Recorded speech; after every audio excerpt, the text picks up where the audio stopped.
Good morning students. जैसा कि कल हमने अध्ययन किया था केंच के रोजगार व आय सिद्धांत के बारे में, उसमें हमने अध्ययन किया था केंच के रोजगार सिद्धांत की मान्यताएं और केंच का रोजगार सिद्धांत किस पर डिपेंड करता है, जैसे कि प्रभावपूर्ण मांग के बारे में डिटेल से बताया गया था। आज हम अध्ययन करेंगे केंच के आय व रोजगार सिद्धांत में रोजगार का निर्धारण किस प्रकार से होता है। जैसा कि पूर्ण प्रतियोगिता की अवस्था में रोजगार का निर्धारण किसी स्तर पर होगा जहां पर कुल मांग व कुल पूर्ति एक दूसरे के बराबर होंगे, क्योंकि केंच का जो रोजगार सिद्धांत है वो किस पर निर्भर करता है, प्रभावपूर्ण मांग पर निर्भर करता है।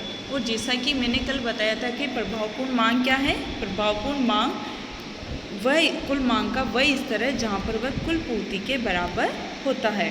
और इस स्तर को ही क्या कहते हैं, हम संतुलन का स्तर कहते हैं। तो अल्पकाल में क्या होता है, कुल पूर्ति स्थिर रहती है, इसीलिए प्रभावपूर्ण मांग में परिवर्तन किसके द्वारा किया जा सकता है, केवल कुल मांग में परिवर्तन करके ही प्रभावपूर्ण मांग या फिर रोजगार के स्तर को बढ़ाया जा सकता है। जैसे एक बंद अर्थव्यवस्था, जैसा कि केंच की एक मान्यता है, में कुल मांग किस किस पर निर्भर करती है, उपभोग तथा निवेश पर निर्भर करती है।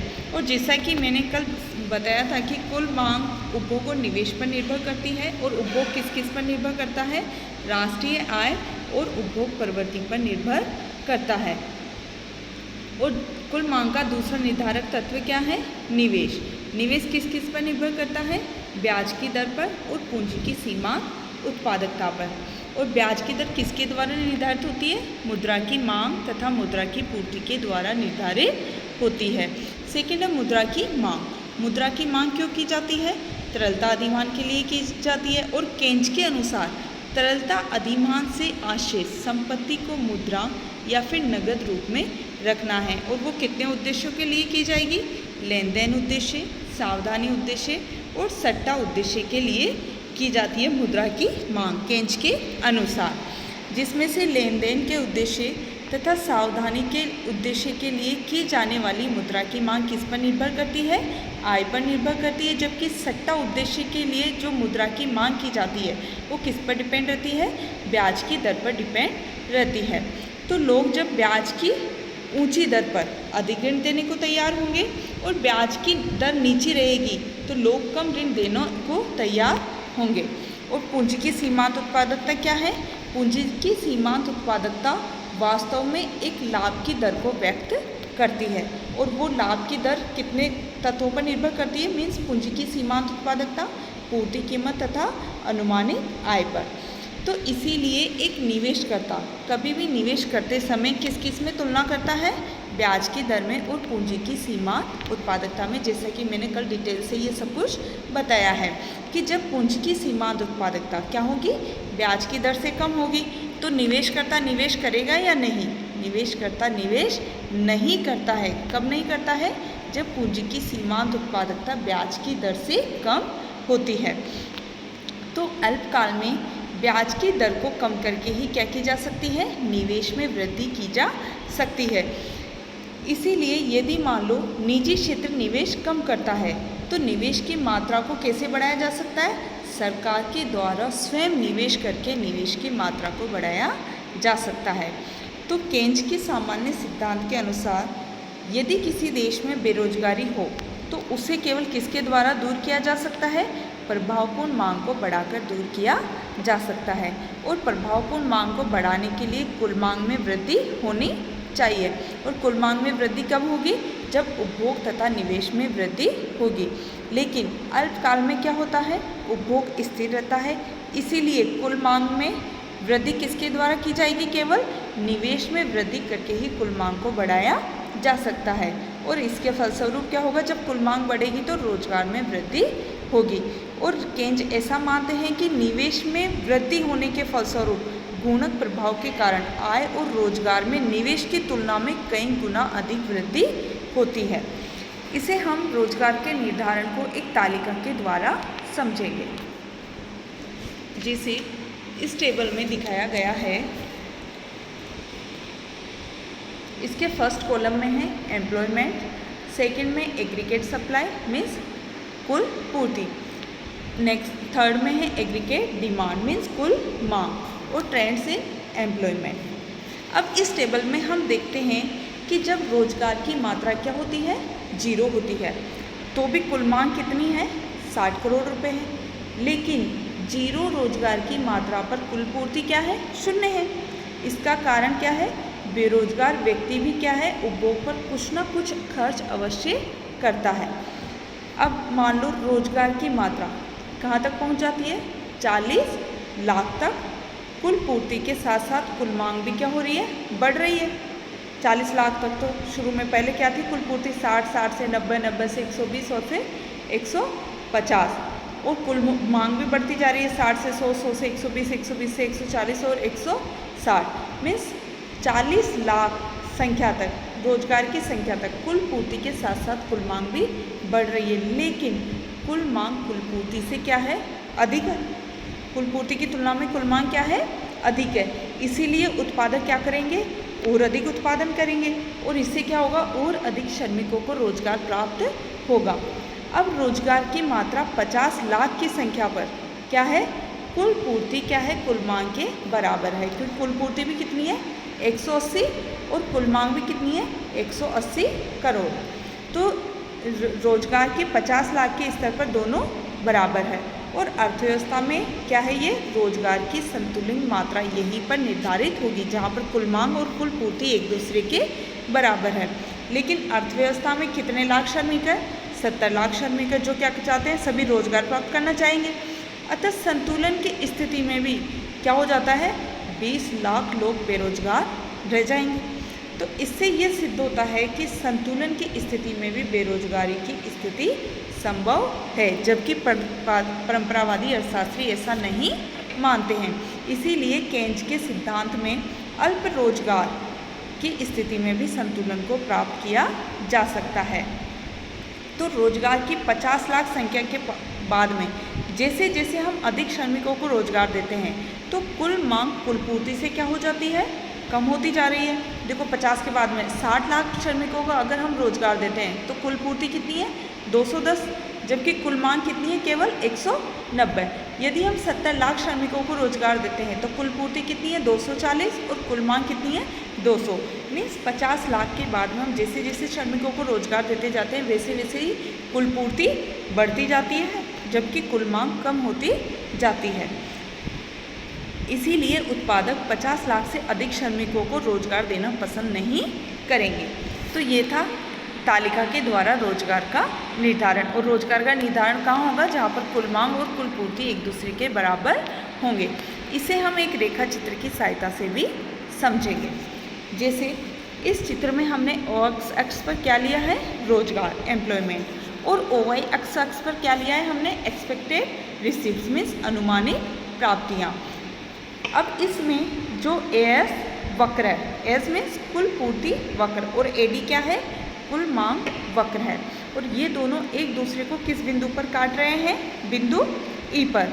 तो बिंदु E क्या है, संतुलन बिंदु है, और इसे ही इस E संतुलन बिंदु है क्योंकि यहाँ पर कुल मांग और कुल पूर्ति एक दूसरे के बराबर है। अब मान लो रोजगार की संख्या कम होकर कितनी हो जाए, अब यहाँ पर तो कितनी है, 50 लाख, अब 50 लाख से कम होकर कितनी हो जाए, 40 लाख हो जाए। तो जैसा कि D बिंदु है जो कि AD मांग वक्र पर स्थित है, उससे ज्ञात होता है कि कुल मांग 160 करोड़ रुपए होगी, और कुल पूर्ति जैसा कि बिंदु A से ज्ञात होता है कि कितनी है, 150 करोड़ रुपए होगी। मीन्स यहाँ पर क्या है, अगर हम श्रमिकों को 50 लाख से घटाकर 40 लाख कर देते हैं कम करके, तो यहाँ पर कुल मांग अधिक है जबकि कुल पूर्ति क्या है, कम है।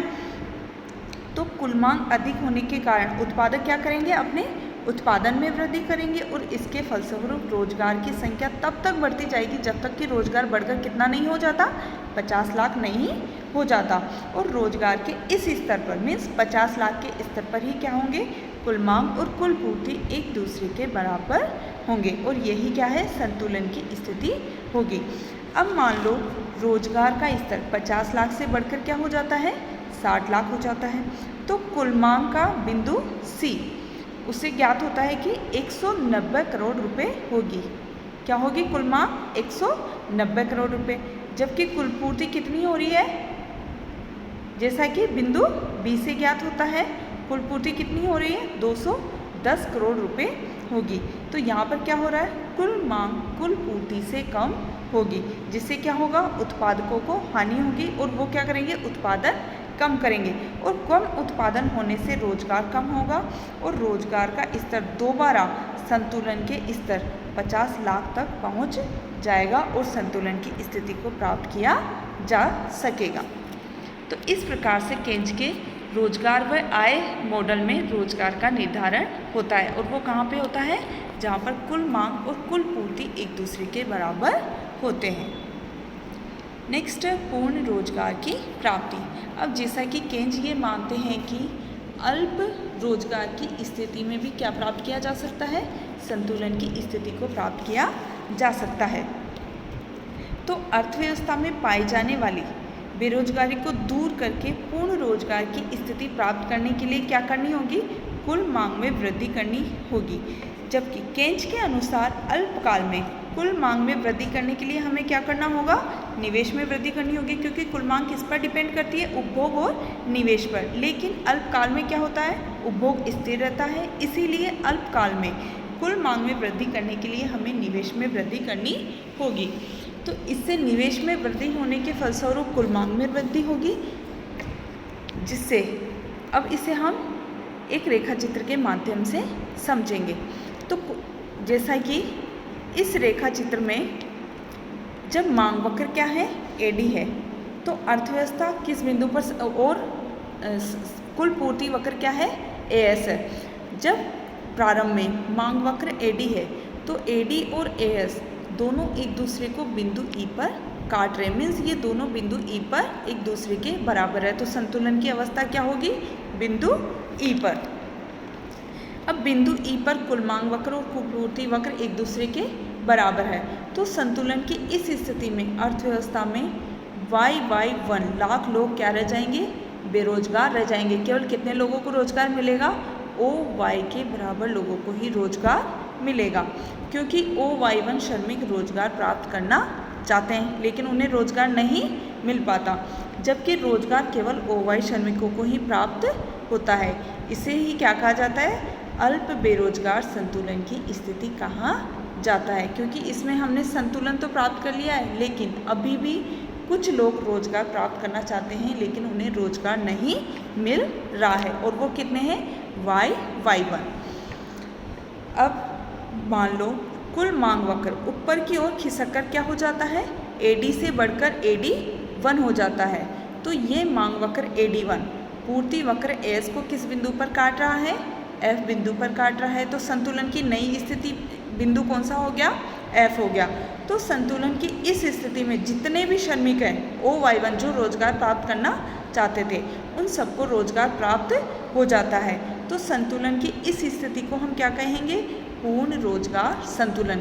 और पूर्ण रोजगार मीन्स जितने भी श्रमिक काम करना चाहते थे उन सबको काम प्राप्त हो जाता है।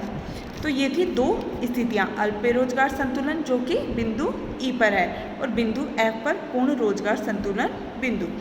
अब हम मानते हैं कि मांग वक्र AD1 से भी ऊपर की ओर खिसक कर क्या हो जाता है? AD2 हो जाता है। तो नया मांग वक्र कुल पूर्ति वक्र एस को किस बिंदु पर काट रहा है? बिंदु P पर। तो बिंदु P क्या हो जाती है? संतुलन की नई स्थिति हो जाती है। इस स्थिति में रोजगार और उत्पादन की मात्रा में कोई वृद्धि नहीं होती है। क्यों नहीं होती है? क्योंकि इससे पूर्व ही हमने पूर्ण रोजगार की स्थिति प्राप्त कर ली थी। इस स्थिति में कुल मांग बढ़ने के फलस्वरूप क्या होगा? केवल कीमतों में वृद्धि होगी, उत्पादन और रोजगार पर कोई प्रभाव नहीं पड़ेगा, मीन्स उनमें किसी प्रकार की कोई वृद्धि नहीं होगी। इस स्थिति को अति पूर्ण रोजगार की अवस्था कहा जाता है।